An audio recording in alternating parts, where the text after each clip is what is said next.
जी welcome back नाज़रीन। Budget से बात कर रहे हैं। अब धुआंधार वफाकी बजट के आने के बाद बहस जारी है। अब अवाम दोस्त बजट कह रही है, हुकूमत प्राइम मिनिस्टर साहब भी अप्रिशिएट कर रहे हैं अपनी मुआशी टीम को, लेकिन इससे क्या फ़ायदा होगा एक आम आदमी को? क्या इसको कहा जा सकता है रिलीफ का बजट है या तकलीफ़ का? आया साहब आपकी तरफ आएंगे, क्या आपको लगता है कि अवामी तवक्कुआत पूरी कर पाएंगी? और जो हम मईशत की बात कर रहे थे कि इसको सस्टेन होना चाहिए, ज़ाहिर है मईशत सस्टेन होगी ओवरऑल, तभी आम आदमी तक ग्रास रूट लेवल तक ये फ़ायदा पहुँचेगा। तो आपको लगता है कि ये सपोर्ट कर रहा है? दुआ एक तो देखें, मफामत का बादशाह इस वक्त इस मुल्क का सदर है और तहरीक मज़ामत का सदर आपके साथ है, तो आपने तो बराबरी कर ली उनकी। सही। और दूसरा, हुमायूं अख्तर साहब को मैं बता दूं कि हुमायूं साहब, मैं इस्लामाबाद में नहीं, आपके शहर लाहौर में ही होता हूँ। ये बड़े लोग हैं जो वहाँ जा रहे होते हैं सब जगह, मैं बस ऑफिस में बैठा रहता हूँ क्योंकि मुझे निकलने ही नहीं देते यहाँ से। खैर देखिए, दो तीन चीज़ें बड़ी इंपॉर्टेंट हैं। आज जो मैं पोस्ट बजट प्रेस कॉन्फ्रेंस देख रहा था उनकी, एक तो लंगड़याल साहब में मुझे पता नहीं क्यों एरोगेंस बहुत ज़्यादा फील होती है, कुछ और ज़्यादा एरोगेंट हो गए हैं वो। जब से FBI के चेयरमैन बने हैं वो नज़र आती है उनमें, और वो इसीलिए वो एरोगेंस ही है ना जिसकी वजह से वो उन्होंने कहा नहीं ब्रीफिंग दी तो नहीं सी, आगे भी नहीं देंगे, छोड़ें बस, ठीक है। खैर अता तारड़ साहब का रोल उसमें रहा, उन्होंने मफामत करा दी, वो भी आज मफामत के बादशाह लगे हैं। देखिए, एक तो बड़ी तशवीश वाली बात है, जो सवाल एक जर्नलिस्ट ने पूछा था उनसे कि ये जो टैक्स कवानीन का तरमीमी बिल है ये पार्लियामेंट मंजूर नहीं कर सकी, रिजेक्ट कर दिया उसने, तो इसके बाद अगर ये नहीं मंजूर होता, इसकी अप्रूवल नहीं आती, तो क्या 400-500 अरब का उन्होंने वर्ड यूज़ किया था, वो तो खैर नहीं यूज़ किया उन्होंने वज़ीर ख़ज़ाना साहब ने।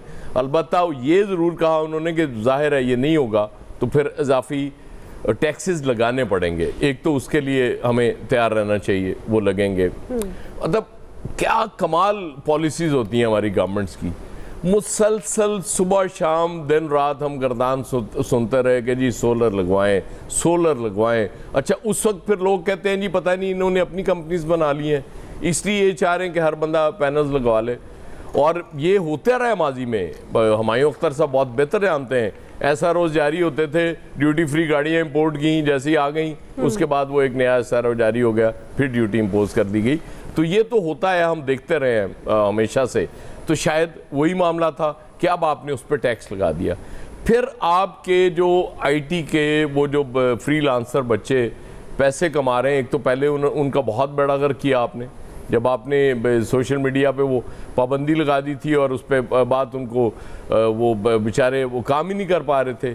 मतलब वो मुझे नहीं समझ आई कि वो क्या आप इसको फ़रोग देना चाह रहे हैं, और बाकी वो कंट्राडिक्शंस शहबाज आपके सामने रख चुके हैं कि एक तरफ आप कहते हैं जी कि वो डिजिटल इकॉनमी को हमने फ़रोग देना, और दूसरी एक और चीज़ उन्होंने बड़ी दिलचस्प की, जब रिटेलर्स के हवाले से उनसे कहा गया कि वो अगर टैक्स, उन्होंने कहा जी बात, मतलब वो मिन्नतें तरले हैं कि ताड़ी मेहरबानी टैक्स दे देना, कि नहीं देंगे तो क्या हम पुलिस और फौज लगा दें वहाँ।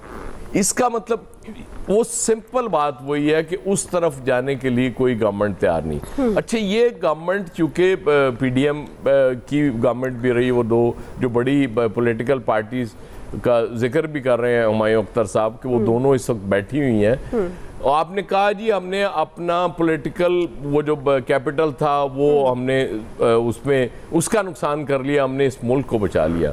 तो यार थोड़ा सा और कर लो ना, मतलब थोड़ा सा और करके इस इकॉनमी को उस ट्रैक पे तो डाल दो। ये सिंपल बात ये है कि वालिद साहब से आपने पैसे लिए और आप उससे अयाशी नहीं कर सकते, क्योंकि वो आपको जेब खर्च उतना ही देंगे जितना उनको पता है कि ये इसकी ज़रूरतें हैं, इससे ज़्यादा नहीं देंगे। IMF आप कमा के IMF को दे देते हैं, और वहाँ से वो जब आप लेते हैं वो आपको इतना ही देते हैं कि भाई बस इसमें आपने गुजारा करना है। अलबत्ता एक वो जो कंस्ट्रक्शन सेक्टर के लिए उन्होंने किया है वो अच्छा इकदाम है, और फिर बिल्कुल अभी तक के जो हालात हैं आज तक की तारीख में सॉर्ट ऑफ इसको कहा जा सकता है कि बैलेंस सा बजट है।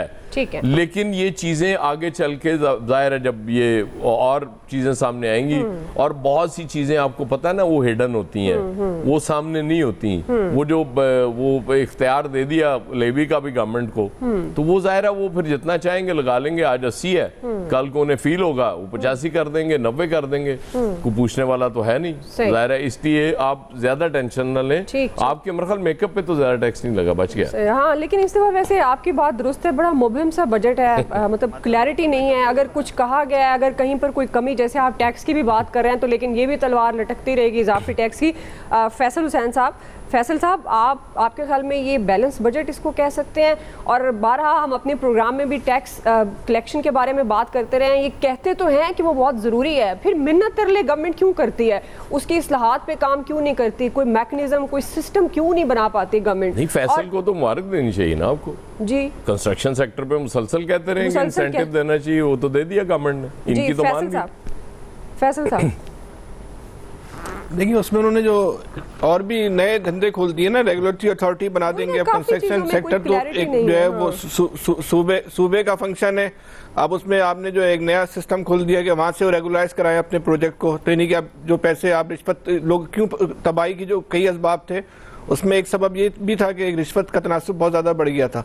तो आप मजीद जो है वफाक में जो रेगुलेटरी अथॉरिटी बनेगी वहाँ भी जाके पैसे जमा कराएं। यहाँ सरकारी इदारा खुलने का मकसद क्या होता है इसके अलावा?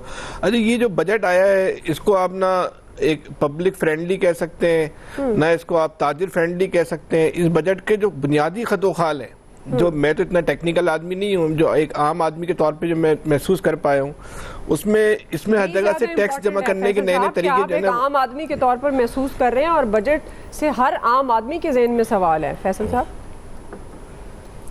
इसमें नए नए टैक्सेस जो है ना वो तलाश करने की जो है ना वो कोशिश की गई, उसके नए कॉरिडोर जो है ना वो तलाश किए गए। अच्छा, उसमें भी वही बात आती है, देखें इसका हुकूमत को टैक्सेस में अगर ये अपने टारगेट पूरे नहीं कर पा रहे हैं तो इसका बुनियादी सबब क्या है? उसका बुनियादी सबब ये नहीं है कि आप इनडायरेक्ट टैक्सेस जो है ना पूरे नहीं कर पा रहे। आपका मसला तो डायरेक्ट टैक्सेस में है। आप जो डायरेक्ट टैक्सेस में जो टैक्स हो रहे हैं वहां पे आप कमजोर हैं। उस कमजोरी को दूर तो किसने करना? पब्लिक ने नहीं करना, वो तो आप नहीं करना है। आप ये बताएं कि आपने ऐसी कौन सी इस्लाहत जो है पिछले साल की और नए साल में करने जा रहे हैं कि जो लोग टैक्स नेट में नहीं आते। एक तो यहाँ पे ये समझ लिया गया है कि जो नॉन फाइलर है वो सारी बुराई की जड़ है। भाई, जो टैक्स चोर है उसका मतलब ये नहीं है नॉन फाइलर है। नॉन फाइलर तो 80%, 90% वो लोग होंगे जिनकी कोई आमदनी नहीं है। टैक्स चोरों की अक्सरियत जो है वो फाइलर है, लेकिन आप वो टैक्स नेट में नहीं है। उन्होंने इस तरह के इजादात की हुई, इतने बड़े वो साइंसदान हैं टैक्स चोरी के, उन्होंने फार्मूले इजाद किए हुए हैं कि आपका जो सरकारी निज़ाम है, जो सरकारी स्ट्रक्चर है, वो उनकी गिरफ्त नहीं कर पाता। आप ये बताएं कि जो लोग टैक्स नहीं देते, जैसे वो अभी ये कह रहे थे हुमायूं अख्तर साहब के, वो जो मिडिल मैन है वो टैक्स नहीं देता। भाई, नहीं देता टैक्स, तो उसको टैक्स नेट में लाने के लिए आपने क्या इकदाम किए? वो 50 साल से नहीं दे रहा कि आपका सरकारी रियासती मशीनरी उसको टैक्स नेट में लाने में 50 साल 70 साल में भी नाकाम है और आने वाले वक्त में भी नाकाम रहेगी। इनडायरेक्ट टैक्स आप जो है वो लगाए चले जा रहे हैं। इनडायरेक्ट टैक्स या सैलरी वाला टैक्स, वो तो वो है ना जो आपकी गर्दन में जिसकी छुरी फंस गई, उसको तो आपने ज़िबा करना ही करना है। अब भी कार्बन जो उन्होंने लेवी लगा दिया कि हम जो है वो इलेक्ट्रिक गाड़ियों की जो है वो हौसला अफजाई करेंगे। भाई, इस मुल्क के अंदर जो है वो इलेक्ट्रिक गाड़ियों का कौन सा इधर कोई निज़ाम आ चुका है आज तक की तारीख में? जिस वक्त हम और आप बात कर रहे हैं, इलेक्ट्रिक गाड़ियां भी एक फैंसी आइटम है। लोग दिखाने के लिए, शोशा के लिए इलेक्ट्रिक गाड़ी खरीद रहे हैं। अभी आपके मुल्क में अगर रास्ते में कोई इलेक्ट्रिक आपका वो खत्म हो जाए चार्जिंग, तो इस मुल्क में जगह जगह पेट्रोल पंप की तरह आपने चार्जर लगाए हुए जहाँ से वो जाके गाड़ी को चार्ज कर लेगा। कोई मामूली नौयत का भी मैकेनिज्म है इलेक्ट्रिक गाड़ियों का, वो तो एक फैंसी आइटम। आप बोल रहे हैं उसकी हम हौसला अफजाई करेंगे। भाई, कहाँ से हौसला अफजाई करेंगे? उसका तो कोई मैकेनिज्म ही नहीं है। अच्छा, फिर एक अहम बात, जी, ये जो सूबे हर चीज को मानते हैं कि ये हमारा हक है, हमारा हक है, नहीं है। अब ये जो बेनजीर इनकम सपोर्ट प्रोग्राम है 716 अरब रुपए, ये क्या है? ये क्या चीज है? ये 2008 में ये शुरू हुआ, आज तक लगाते खरबों रुपए जो है आपने जो है ये जो है फकीर बनाने पे लोगों के ना खर्च कर दिए। इसका आउटपुट क्या है? इतनी बड़ी रकम इस मुल्क की जो है वो बांट दी जाती है। अगर इसी पैसों से आप स्किल डेवलपमेंट सेंटर बनाते हैं, इसी पैसों से जो है आप जो है फैक्ट्रियां लगाते हैं, इसी पैसों से जिन लोगों को आप पैसे बांटते हो, खैरात ज़कात दे रहे हो, इन्हीं पैसों से उनको तरबियत याफ्ता बनाने का प्रोग्राम करते, तो फिर तो आपको ये पैसे देने की जरूरत ही नहीं पड़ती। अच्छा, फिर जब आप हर चीज सूबा बोलता है हमारा हक है, तो भाई सूबों के आप मत्थे मारो ना। ये वफाक क्यों इसको ये अपने जुम्मे ले लेता है? सूबे दें जिसको देना है, बेनजीर उनका सपोर्ट प्रोग्राम देना है, कोई सा भी सपोर्ट प्रोग्राम देना है वो सूबे दें। ये तो बिला वजह का सूबों ने जो है